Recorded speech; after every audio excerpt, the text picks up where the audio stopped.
তোমাকে একটা কথা ক্লিয়ার করে বলে রাখি, যদি মারতেই হয় সামনাসামনি আমাকে এখানে গুলি করো। আর একটা ইঞ্চি হলো না। তুমি মেঘলাকে কেন গুলি করে দিয়েছো? তোমার মাথায় হাত দিয়ে আমি কসম খেয়ে বলছি আমি গুলি করিনি। তুই কি টাকার গরম দেখাচ্ছিস? হ্যাঁ দেখাচ্ছি।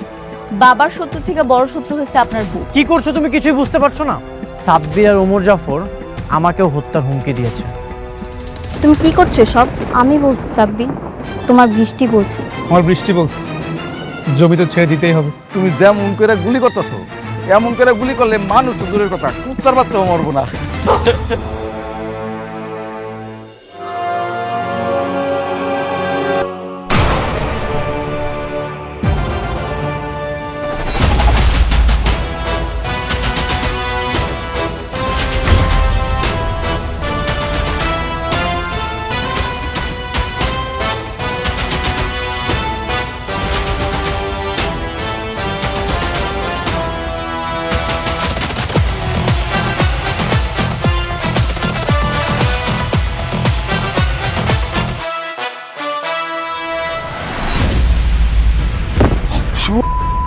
আজকে তোকে মারে ফেলবো। তার মানে তুই মেঘলাকে গুলি করিস আর দোষ পরে আমার। আজকে তোকে পুলিশে দেব। তোর একদম মাইরা বানাবো। তোর খেলা শেষ। আগে তো জানতাম তুই একটা বেঈমান, আর এখন তো দেখতেছি তুই মানুষ মারার নেশায় নেমেছিস।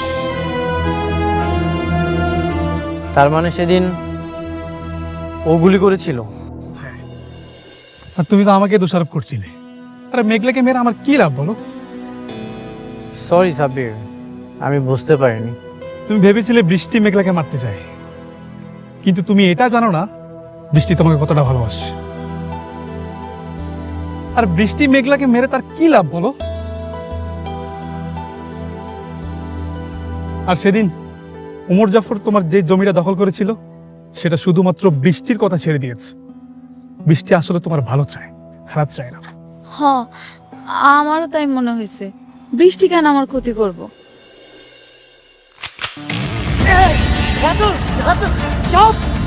তোর চামচারে একদম মাইরা ফেলাম। সরাইতে বল, সরাইতে বল। একদম আগামী না। তোর মাইরা ফেলাম।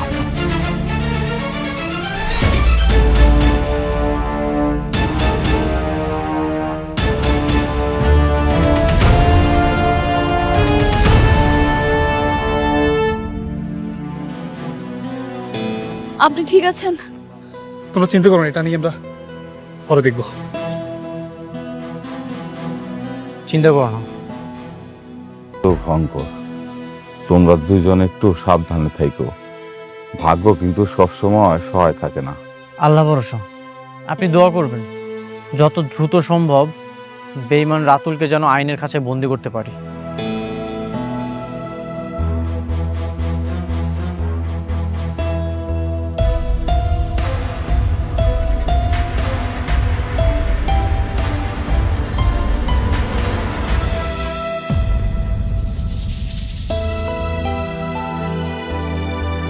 বৃষ্টি বোন, তুমি আইছো? বসো না, বসো। আম্মা, বৃষ্টির বসার ব্যবস্থা করে দাও। আচ্ছা না থাক, তুমি বস। তুমি এড়ে বস। স্টপ। বসার জায়গা আর যোগ্যতা দুটোরই একটা স্ট্যান্ডার্ড থাকা দরকার। অনেক শুনলাম রাস্তায় নাকি আজকে রাতে তোমাকে মারার চেষ্টা করেছিল। তুমি ঠিক আছো তো? তোমার কোনো ক্ষতি হয়নি তো? হ্যাঁ, আমি ঠিক আছি। সঠিক সময়ে যদি সাব্বির না আসতো তাহলে কিছু একটা হয়ে যেতে পারতো। আম্মা, বুঝলাম না, ঘরে মেহমান আইছে, বৃষ্টি আইছে, এই গরমের মধ্যে আইছে, ওর একটু বইতে দাও, চা নাস্তার ব্যবস্থা করো, যাও না তাড়াতাড়ি। থাক। শোনো মেঘলা, এসব চা নাস্তার অফার নিজের লেভেলের মানুষকে দিও, আমাকে না। আর এই নোংরা বস্তিতে যদি আমি এক গ্লাস পানিও মুখে নিই তাহলে আমার মনে হবে আমি 20 মুখে নিচ্ছি। বৃষ্টি, মুখ সামলে কথা বলো। মুরব্বীদের সাথে কিভাবে কথা বলতে হয় সেই ন্যূনতম শিক্ষা কি তোমার বাবা তোমাকে দেয়নি? তারা তোমাকে আপ্যায়ন করতে চেয়েছে, সম্মান দিতে চেয়েছে, আর তুমি কি করছো? অহংকার দেখাচ্ছ। অনেক বৃষ্টিকে ধমক দেওয়ার আগে তুমি তোমার লেভেলটা একটু চেক করে নাও। তাকে বিয়ে করার আগে তুমি আগে কি ছিলে আর এখন কি হয়েছে, তাই তার সঙ্গে কথা বলার আগে একটু ভেবে চিন্তে বললো। সাব্বির,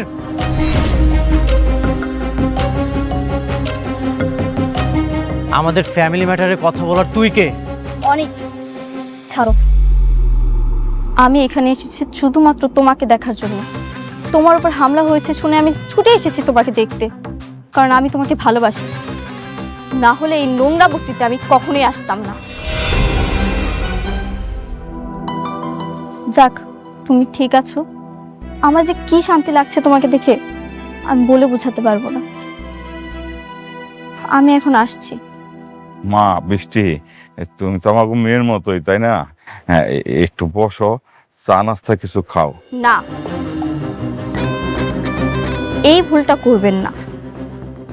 আমি আপনার এই বস্তির মেয়ের মতো কোনো কলঙ্কিত বা সস্তা মেয়ে নই, যে অন্যের ফেলে দেওয়া জিনিসের নিজের ভাগ্য খুঁজে। বৃষ্টি, বৃষ্টি, তুমি বড় লোকের বেটি হইতে পারো, কিন্তু মনের দিক থেকে তুমি চরম কাঙাল। যে ভালোবাসার টানে তুমি এই বস্তি পর্যন্ত ফিরাইছো না, সেই ভালোবাসাটাই কিন্তু আমার এই নোংরা বস্তিতে আটকা আছে। শোনো, তুমি টাকা পয়সা দিয়ে সব কিনতে পারবা, কিন্তু তুমি যে ব্যবহার করতেছো, নিজের স্বামীর মনের জায়গাটা কোনোদিনও কিনতে পারবা না।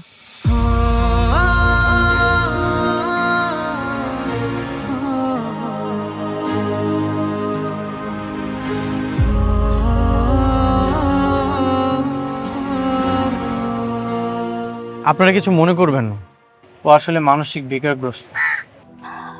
না না, আমরা কিছু মনে করি নাই। আমি জানি বৃষ্টি আপনারা অনেক ভালোবাসে, সেই জন্যই তো এই নোংরা বস্তিতে সুইটা আইছে। ওর বুকটা এখন জ্বলতাছে, সেই জন্যই মুখ থেকে এরকম বিষ বের হইতাছে। অসুবিধা নেই।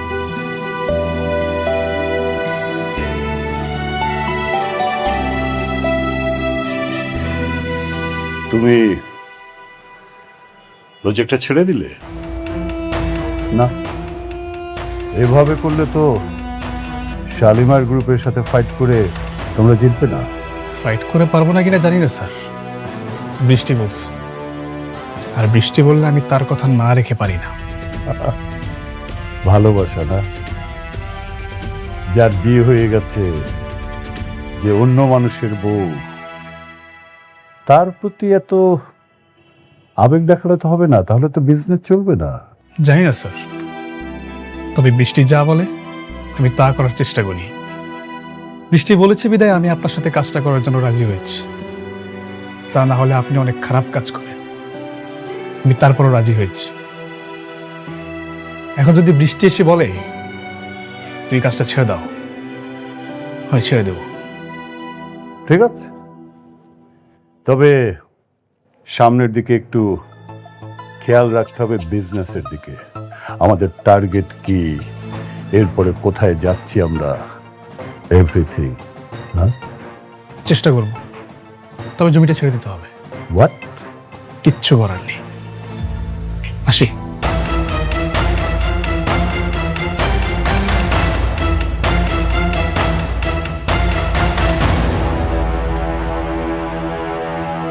ভালোবাসা প্রেমিক পুরুষ চলবে না। ওমর জাফর ভাঙা ঘোড়া দিয়ে দৌড়াবে, তা তো হবে না। তার মানে আমার এখন দরকার তেজি টকবগে তারকুড়া ঘোড়া। রাইট। আব্বা আমার ইচ্ছায় আমার স্বাদ অনুষ্ঠানটা হইতাছে আর কি। বস্তিতে অনেকের দাওয়াত দিছি, আমি ভাবতেছি পরিচিত যারা হ্যাগো দাওয়াত দিন। 7 মাসে তো সবাই স্বাদ খাওয়ায়, আর সবাই যেহেতু মতামত দিয়েছে করতে পারো, সমস্যা নেই। এই কার্ডটা আপনি বৃষ্টিরে দিয়েন, ওরে বললেন ও যদি আসে আমি খুব খুশি হব। ওকে শুধু শুধু ইনভাইট করার কি দরকার? আমি তো বৃষ্টিকে চিনি, মনে হয় না আসবে। আসলে আসুক, না আসলে নাই। আপনি একটু বইলে দেখেন ঠিক আছে। আপনার কাজ কেমন চলতেছে, শুরু হয়েছে? হ্যাঁ, কাজ অনেক ভালো চলছে, আর এটা আমি অবশ্যই বৃষ্টিকে দিব। আজ তাহলে আসি। অনেক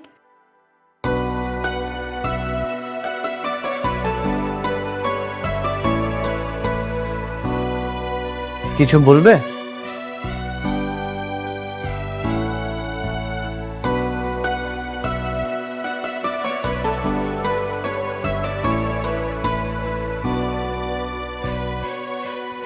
বৃষ্টি আসুক আর না আসুক, আমি চাই আপনি আসেন।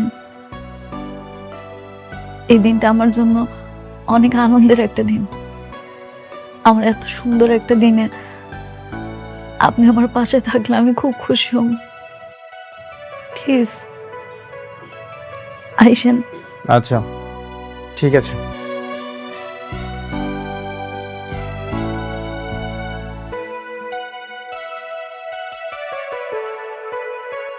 আমি যাব না। মেঘলা ভাবলো কিভাবে ওর সন্তানের সাত খাওয়ার অনুষ্ঠানে আমি যাব? পরিচিত অনেককেই দাওয়াত করেছে। তাতে আমার কি? আমি যাব না।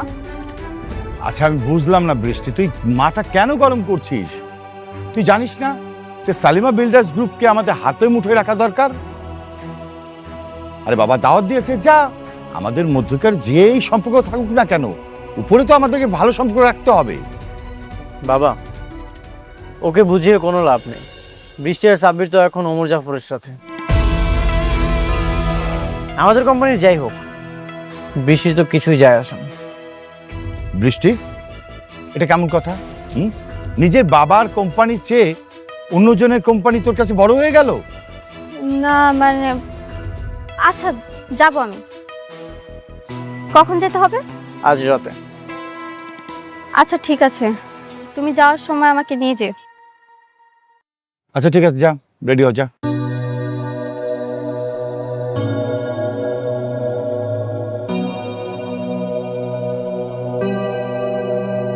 বাবা শোনো, যেভাবে হোক সালিমা বিল্ডার্স গ্রুপকে কিন্তু আমাদের কবজায় নিয়ে আসতেই হবে, আর সেটার জন্য যা যা করণীয় অবশ্যই সেটা তুমি করবে। ঠিক আছে বাবা।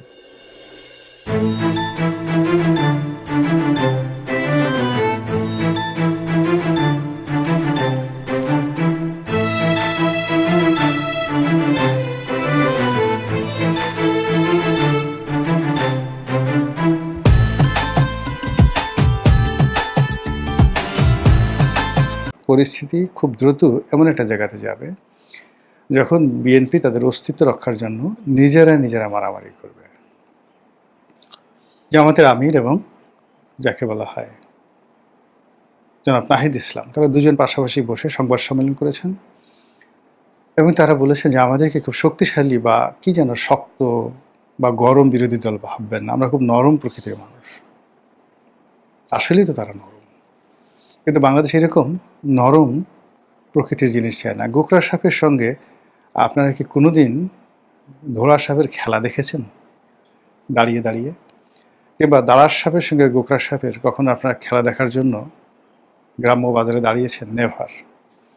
মানুষ আকৃতিতে অজগর সাপ দেখতে সাধারণত বাড়িতে তিনি অজগর সাপ দেখাতো, আর বাজারে পথে ঘাটে মাঠে শত শত মানুষ দাঁড়িয়ে গোখরা সাপের খেলা দেখতো, যারা ফনা তুলতে পারে, ফোঁস আওয়াজ করতে পারে, সবল মারতে পারে, এবং একটা সাপের খেলা দেখতো না, দুটো তিনটে চারটে, কালনাগিনী, খইয়া গোখরা, পদ্ম গোখরা, এবং যে যত মানে এই সাপগুলোর মধ্যে বিভিন্ন আকার আকৃতি ছিল, এগুলো দেখতাম এবং আমরা শিহরিতে উঠতাম।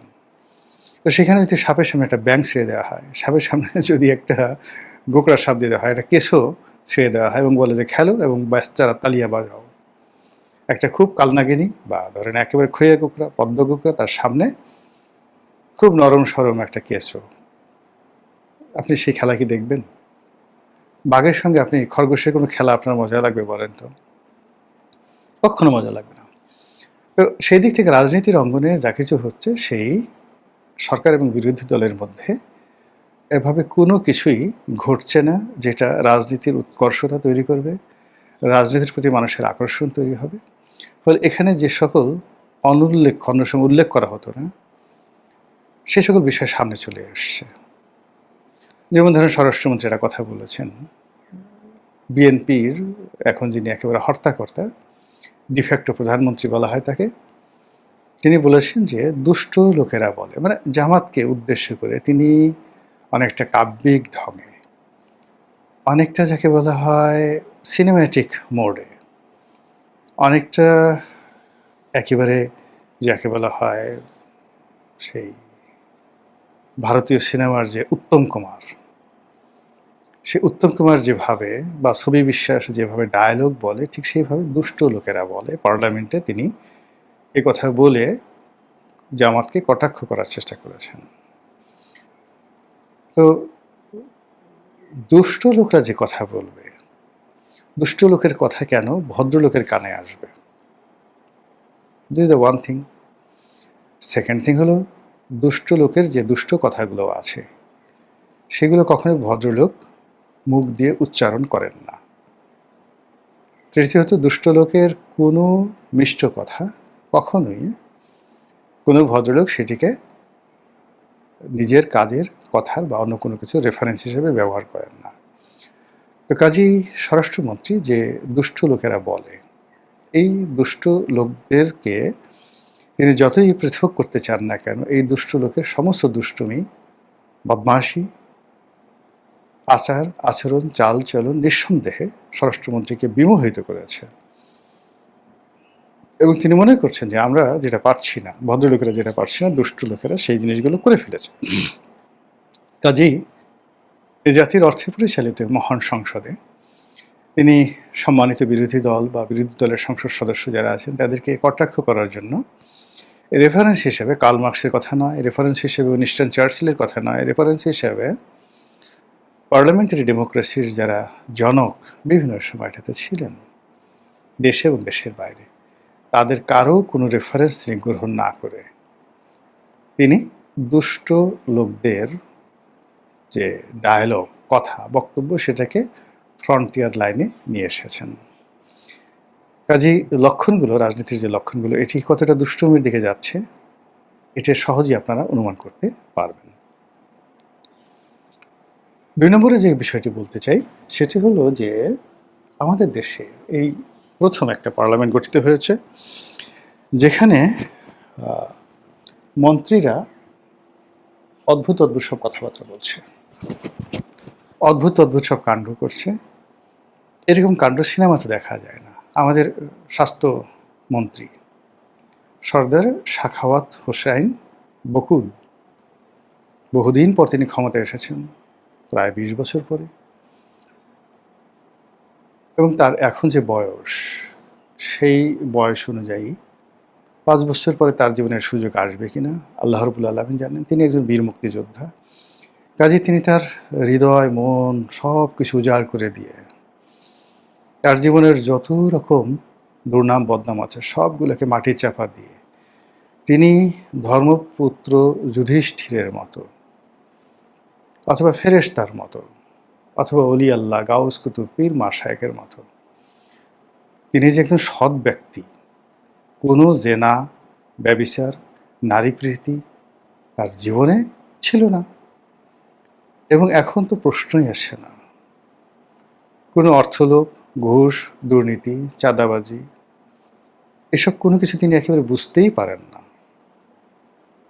এবং তিনি শপথ করেছেন যে তিনি এখন শিশুর মতো সরল কথা বলবেন, এবং সেভাবে তিনি কাজ করে যাচ্ছেন। এবং এইরকম সৎ মন্ত্রী যদি জনাব তারেক রহমান সাহেবের মন্ত্রী পরিষদে থাকে, আসমানের তারকারা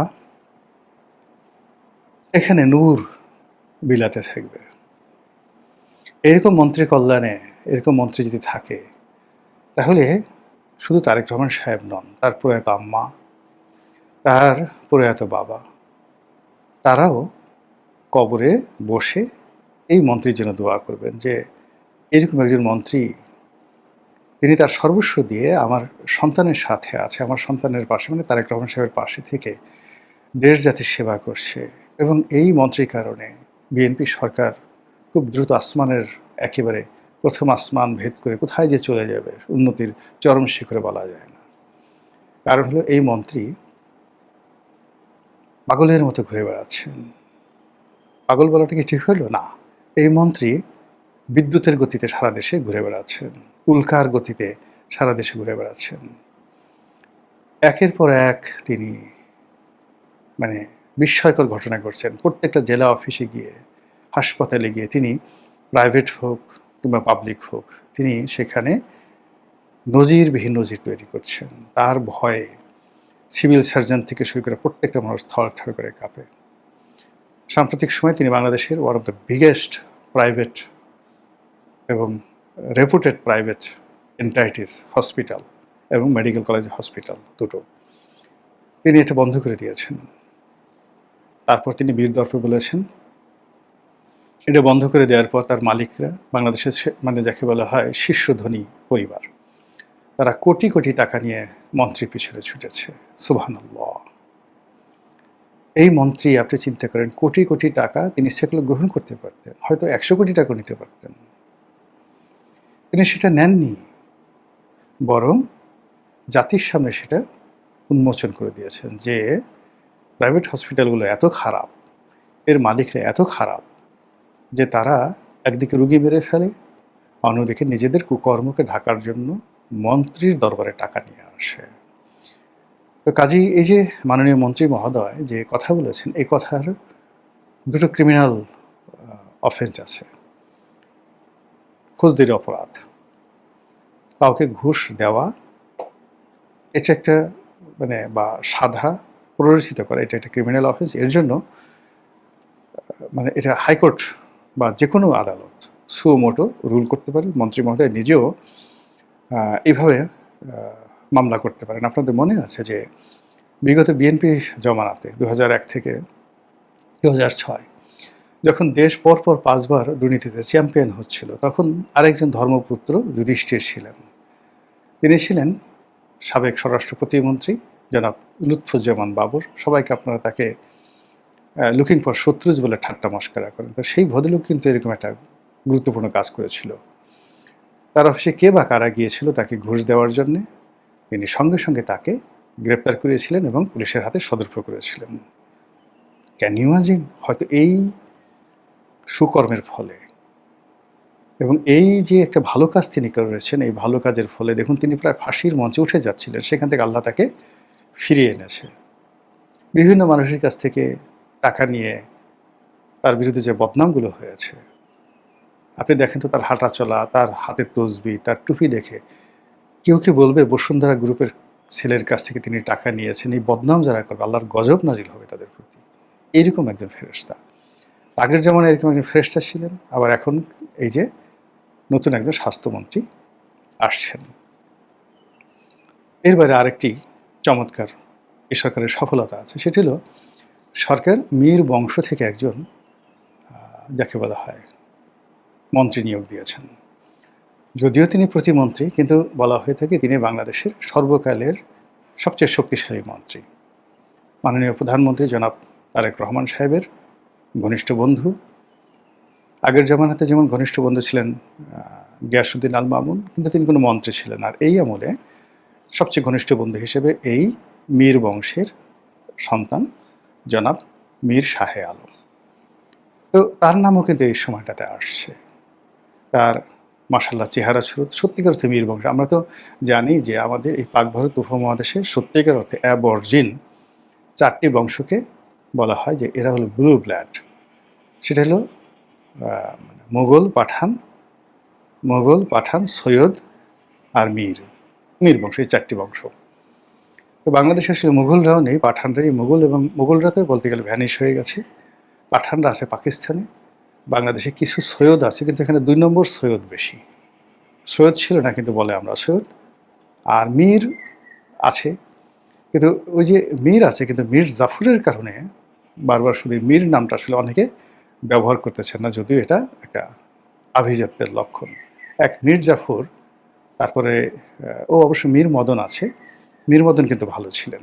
তো মীর জাফর, তার ছেলে মীর মিরন, এদের কারণে মীর শব্দটি বাংলাদেশে প্রচলিত না, কিন্তু তারপরেও এটা বেশ উচ্চ বংশীয়। এরকম মীর বংশের একজন মানুষ জনাব তারেক রহমান সাহেবের বন্ধু, অসাধারণ, দেখতে সুন্দর, এবং তাকে নিয়েও কিন্তু ভীষণ রকম আলোচনা হচ্ছে। তিনি যে কথাগুলো বলছেন, তিনি যে পোশাক পরছেন, তিনি যে হাঁটাচলা করছেন, তিনি যেভাবে হাসছেন, কাজ করছেন, দ্য স্টাইল অফ ওয়ার্কিং, এটাও সরকারকে এমন একটা জায়গায় নিয়ে যাবে, তারেক রহমান সাহেবকে এমন একটা জায়গায় নিয়ে যাবে, মানে আকাশের একেবারে ধ্রুব দ্বারা বানিয়ে ফেলবে। এই সমস্ত লোকজন, অর্থাৎ রাজা টোডরমল, বীরবল, মোল্লা দোপেয়াজা, আবুল ফজল, ফৈজি, মানসিংহ, এই সমস্ত মহামানব যেভাবে সম্রাট আকবরকে তার যে মাকাম, রাজনীতির যে মাকাম, সে মাকামে পৌঁছিয়ে দিয়েছিল, তদ্রূপ এখন এই যে দুষ্ট লোকদেরকে নিয়ে যিনি কথা বলেন, তিনি স্বাস্থ্যমন্ত্রীর মতো ফেরেশতা, আর মীর বংশের মতো উচ্চবংশীয়, অভিজাত বংশীয়, উচ্চবংশীয়, মানে উচ্চবংশীয় বলতে ওই যে আগে একটা উচ্চবংশীয় কথা বলে এক গরু ব্যবসায়ী, সে কী হলো, তার জীবনটা শেষ হয়ে গেলো, সেই উচ্চবংশ না। It's really the blue blood line, Mir বংশের যে মানুষ, তাদের যে সম্মিলিত কর্মের সঙ্গে অন্যান্য কর্ম, শুভকর্ম যোগ হলে নিঃসন্দেহে সরকার মানে এমন একটা উচ্চতায় উঠে যাবে, যে উচ্চতা থেকে আসলে সরকার স্পর্শ করা যাবে না, দূর থেকে দেখতে হবে যেভাবে আমরা ধ্রুবতারা দেখি। মহান আল্লাহ আমাদের সবাইকে হেদায়েত দান করুন এবং